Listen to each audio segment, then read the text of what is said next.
Good afternoon, everyone. We are here, Miami Community Newspapers, and today we have an amazing guest. This is a FCC podcast, Put Your Heart Into It podcast, Fútbol con Corazón. We are a nonprofit organization that uses soccer to prevent and solve community problems all over the world. And today we have an amazing guest, an FCC MVP, Christian Rivera, who is the Miami branch manager of Fracht Group. So, welcome Thank you for having to me. the show today. Excited to be here. We're super excited to have you. So I always mention how did we meet? Christian and I. You can actually Okay. share. Okay. Oh, Yeah. We actually met. Well, let me back up, I guess. Yeah. Through Fraud Group, we look for opportunities within our organization or within the community to participate with other organizations that are giving back, nonprofits and things of that nature, right? So that's kind of how we met originally. I found you through LinkedIn, saw you doing some awesome stuff with kids in the Miami community, which to me was just amazing to see.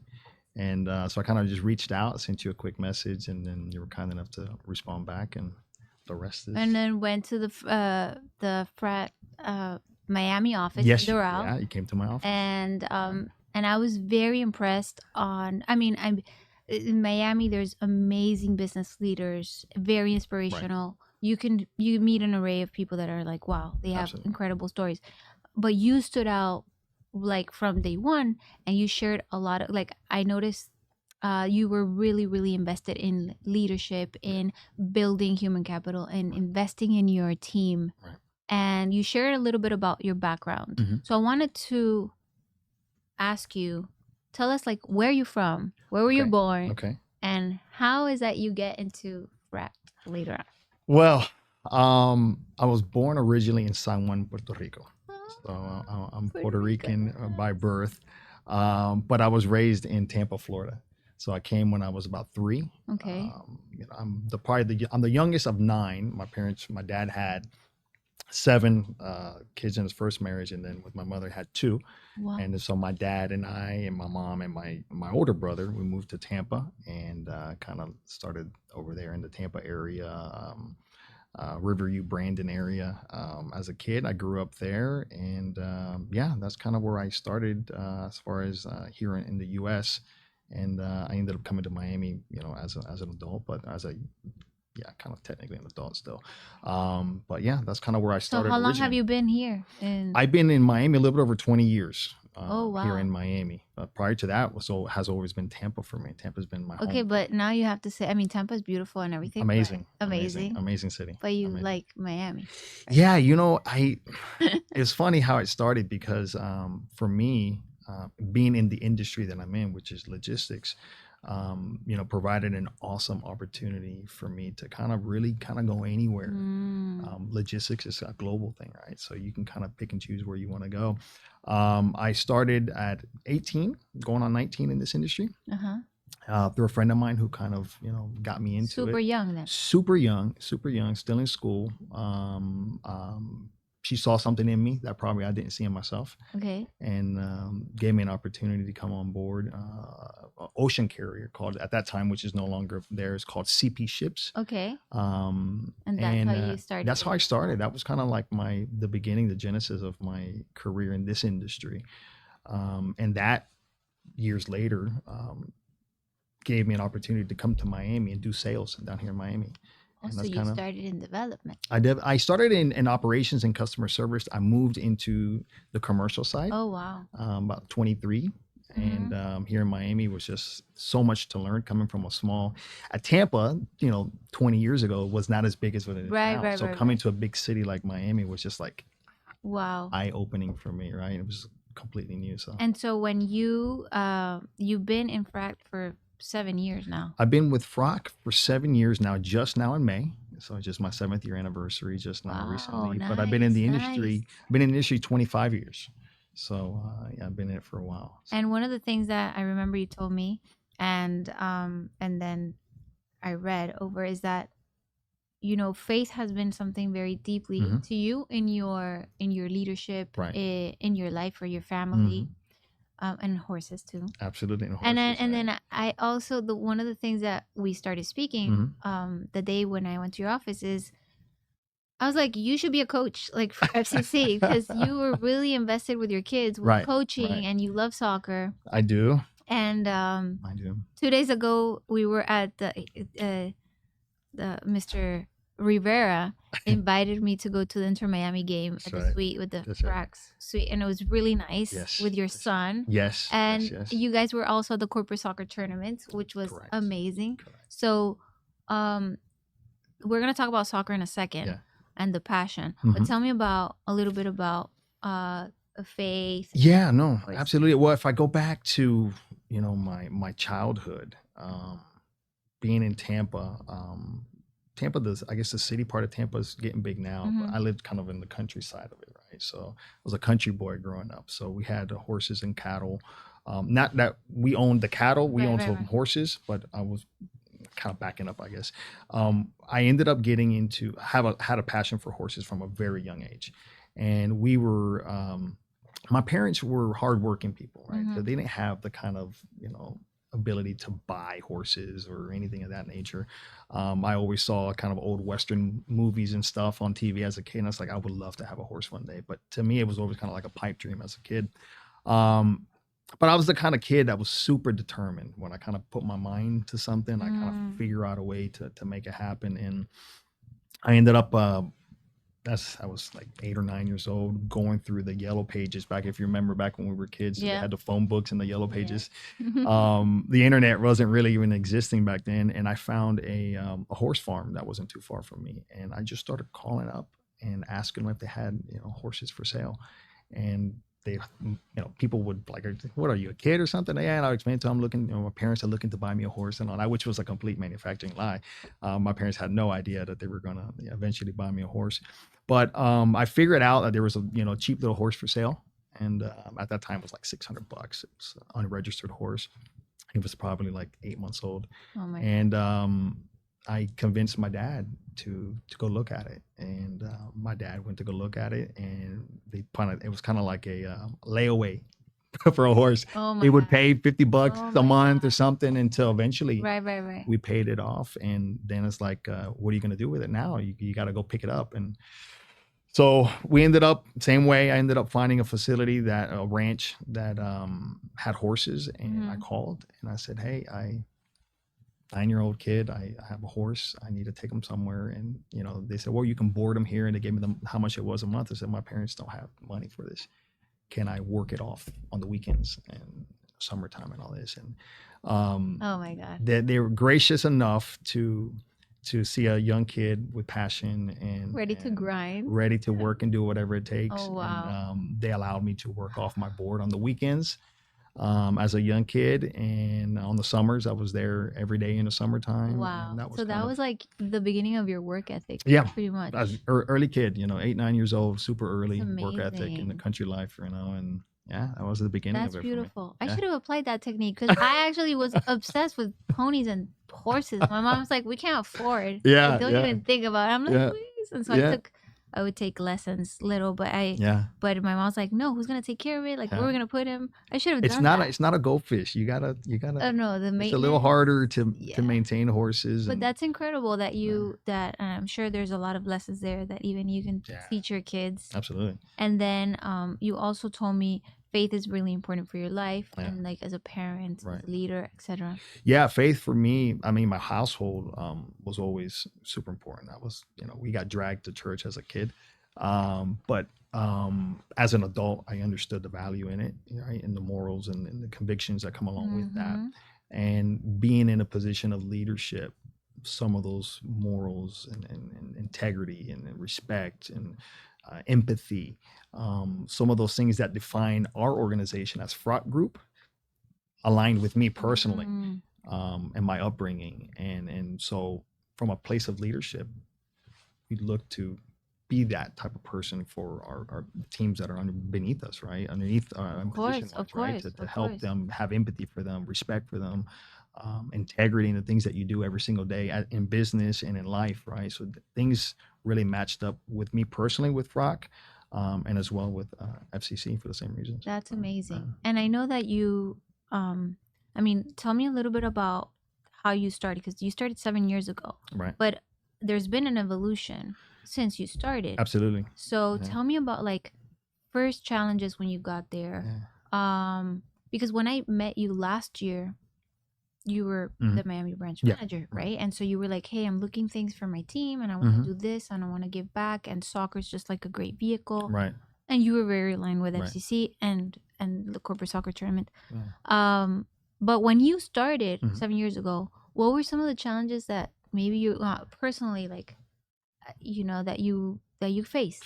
Yeah, you know, I think on the industry side, on the corporate side, I think the biggest asset we have is our people, right? Right. But at the same time, that can also represent challenges and Right. personalities, and not everybody's always the perfect fit for every organization, right? So in the beginning, it was a lot of kind of weeding out people that probably didn't align with us in our core values, The right? environment, right. So you have to create a culture Yes. that represents the company's core values, right? And if you have the right people there, then they are truly going to take care of your customer, right? They're happy to come to work. They respect people. There's empathy. There's integrity. There's respect amongst each other. It's like a family. Then they're going to be happy to come to work. They're going to take care of your client, and the rest kind of takes care of itself. Yeah. So, I know, like, for example, building capacity or building people, elevating teams is a very complex, and even in AI world, right, where tech, it's like, oh no, tech is going to replace this and that. Yes, it will, but at the end of the day, human connection will be vital. Absolutely. And so and creating connections among the workplace is going to be everything. Yeah. So we had Thomas Overby from Chick-fil-A probably 2 months ago, and he was talking about like his team and like how do they try to elevate the team because they're one of our partners. And so we were, for example, for us, we have an ecosystem with our FCC team, and we have our founder Samuel Asut, who literally, like, he's amazing, and he volunteers his time to build the executive directors from every country. And then we build the team that we have, the coaches. So it's like but there's an art and science to it. Absolutely. And it's not easy. It's not everyone is a different, you know, world. And so you have people that are thriving here, and then you have, you know, some people that you're like, is this the good fit? Right. What I've noticed is definitely, I think the interviewing process is huge. And we work a lot with referral systems, with like when someone is referred internally is like, you know, there's a trust. Right. Absolutely. For you, best practices, what do you recommend in like when you're hiring someone and you want them to be part of Rock?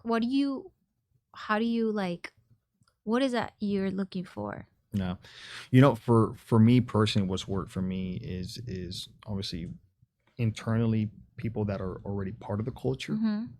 When they recommend somebody, they understand kind of what they're coming into and what we're looking There's for. There's a context, right? There's a context there, so they understand what it takes to really be successful. To your point earlier, you could have somebody in a position that maybe that's not geared towards them. I have an example. You know, one of our executive board members mentioned something years ago. He mentioned it to me. He's like, you know, we had a lady that was there and probably didn't do the best job in this position, right? It wasn't her area, right?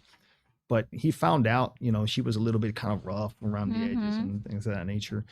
And so he's like, well, maybe, you know, it's just not the right fit for her there, but let's move her like into a collections role or something that, you know, that takes a little bit more attitude. Right. And she shined, right? So it's trying to identifying these, we're finding the right fit for people, not necessarily, well, you're not doing a great job here, bye, ciao. Exactly. No, it's like, how can we help them grow and maybe understand where they best fit somewhere, right? So that's kind of really where I found success at. For me, it's about giving people opportunity to grow. I mean, you may not know everything when you come in, but we kind of create this environment where it allows you to make mistakes, learn from them, and let's all kind of grow together, right? Because when we hire people, we invest. I mean, it's not Of cheap to course. hire No, somebody, no, to no, put them through no. It's an training. investment. It's an investment, right? So we're not quick to dispatch somebody because you made a mistake. I think we have to operate in a little bit of grace there, right? with people. Definitely. So And it's like, and it's really, well, we don't use the term family, but more like we're a soccer team, and it's like the whole idea or premise of a coach is the coach sharpens the athlete in a Absolutely. way, or gives the Absolutely. tools. Absolutely. And so there has to be some sort of Yeah. patience and Yeah. also accountability, Absolutely. and like, hey, how's it going here? Yeah. Okay, Absolutely. where do you think you need help? Okay, you could do it, you got this. Yeah. And like, we've had let's say, because we have a lot of like high schoolers that then enter into our pipeline and then become coaches. So Sure. they're young Yeah. adults like studying at FIU in the morning, and in the afternoon Right. they're serving the kids. Right.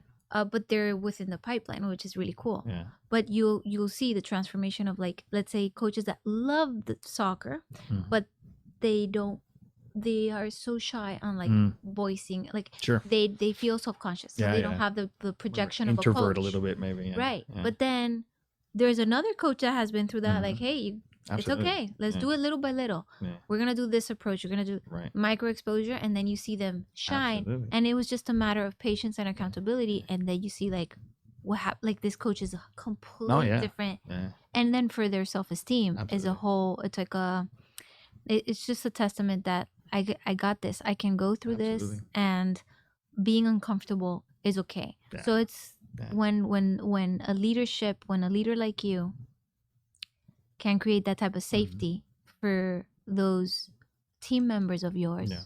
I think that's like, Yeah. it's like No. the most valuable thing. We have internally, we have a mentorship program internally within Fracht, and I've been in it, right? So I've been mentored myself, and Amazing. people get put in positions sometimes, and they don't get the tools handed to them to be Yes. successful, right? And when you have, some of the senior leadership that's been around for 25, 30 years in the organization and been in the industry for 50, 60 years, they have a lot of wisdom that they can pass down to some of the younger generations, right? That are just thirsty to grow and to understand and to learn, right? So we have this mentorship program in place, and it's done amazing, right? We identify people within the organization that have the passion, the grit, the hard work, and they want to grow, and they just need that extra helping hand, that extra, I'm going to walk you through these challenges, and what would you do in this situation? How can we do it together? So yeah, a lot of investment back into the people. I love that. That's really cool. Yeah. And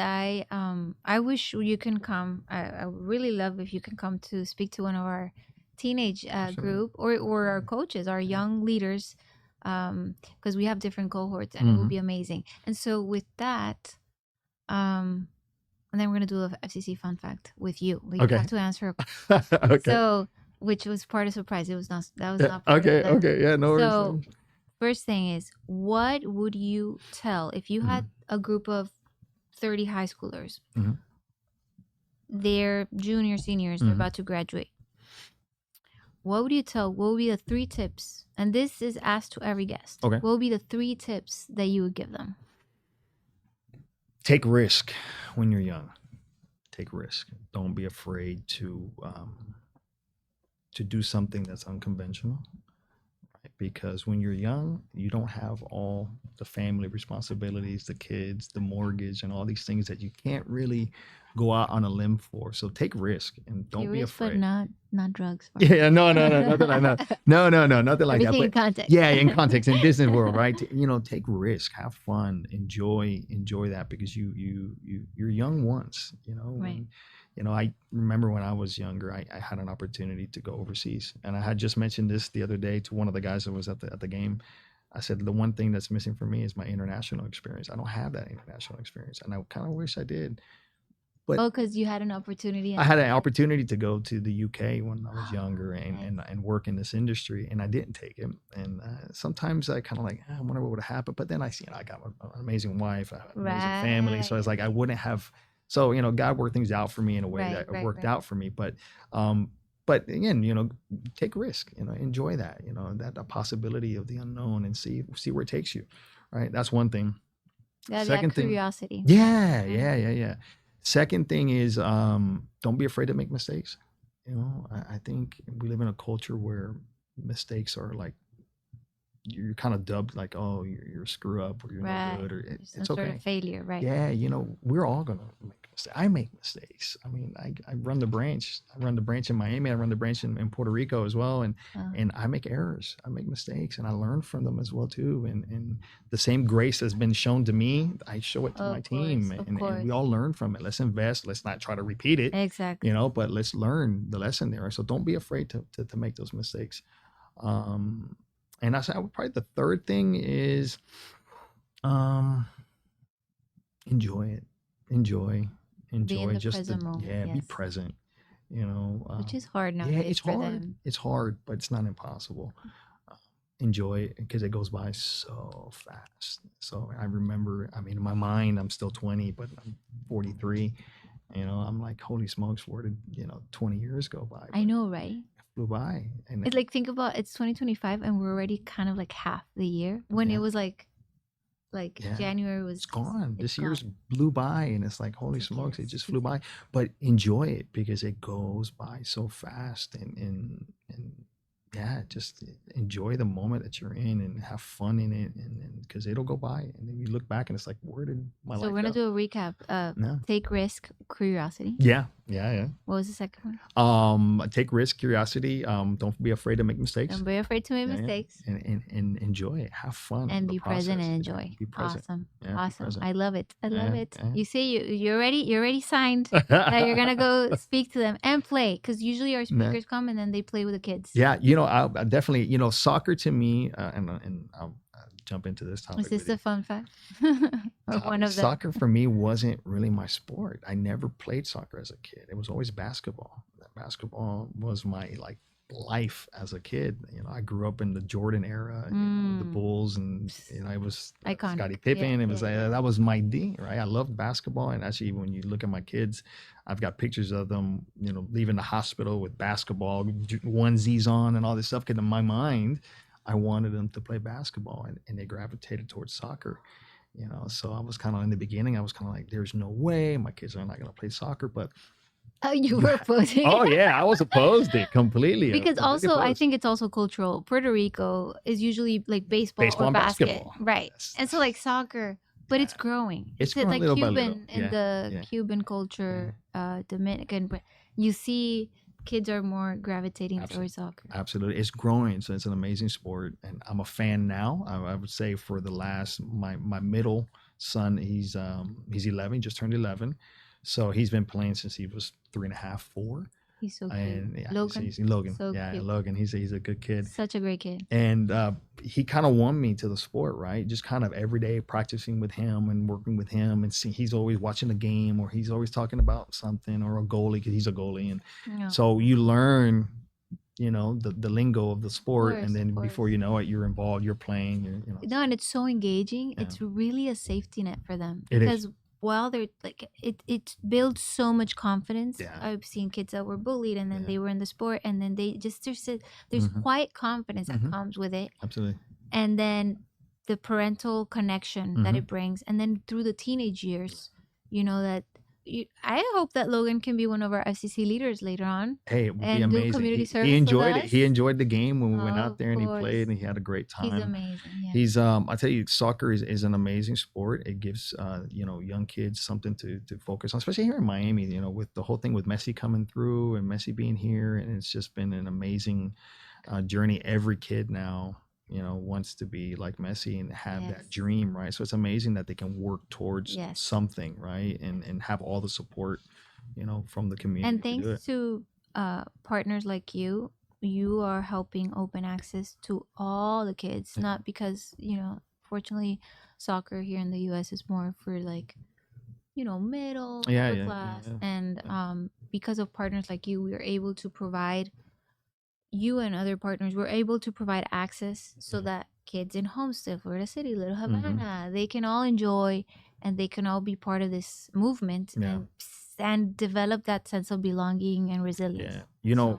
Soccer for us as an organization goes back to the beginning for us, for our owner, right? I remember that was like Europe. that was like your opening line when we Yeah, in met. Switzerland, right? I mean, Mr. Reinsdorf Senior was really involved with soccer. He actually brought in the first professional soccer player into Switzerland, right? Wow. And so he brought him in, and second generation, his son, Mr. Rudy Reinsdorf, son, second generation, as well, is very big into soccer, still in his 60s, plays every week, and Amazing. enjoys it. It's a family thing for him, really. And so he's given us the ability to say, hey, give back to the communities, and not just in the US, but globally. We have 150 plus offices worldwide, and all of them are involved in giving back to the community, right? And it's all because the leadership from the top down says, get back. It's not I all, love it's it. not all about the money. Let's just get back. So That's amazing. That's Yeah. amazing. And to end, Chris, fun fact. Tell Okay. me something that no one knows about you. Something that nobody knows about me. Oh Lord. Trying to Like, think. okay, like you dance salsa, or you Oh, don't know okay. how Here to you dance go. Here you salsa. go. Here you go. I am probably the only Puerto Rican you will meet that does not know how to dance. Oh no! Oh no! You know what? Let's cut that part. Let's cut that part. You should not. Yeah, yeah. Don't say that. Yeah, my wife is a spinning top. She's an amazing dancer, but God gave me two left feet. No. So I sit back and I watch her. I make sure she's secure, protected. But I don't. You're I don't just dance. like I no, don't- no, no, no. It's listen. Salsa is complex. I That's tell you, I another don't get level. it. She's just like, it's in this 1, 2, 3. I'm like, No. what is the counting? What is that? What do you have to do? What does that tell my Yeah. feet? No, I no, don't get it. The coordination with salsa is another level. Not me. So, Chris, it was amazing having you. Thank you for having me. Thank you for your time, for your dedication, and your team, for everything that you've done for FCC. We look forward to scoring more goals together, and that we can create more impact in our communities. And it was a pleasure having you. Thank you to Grant Miller and Michael Miller for this amazing studio, and Amber from Miami Community Newspapers providing this amazing space once a month to support FCC. Thank you so much. Have a great day.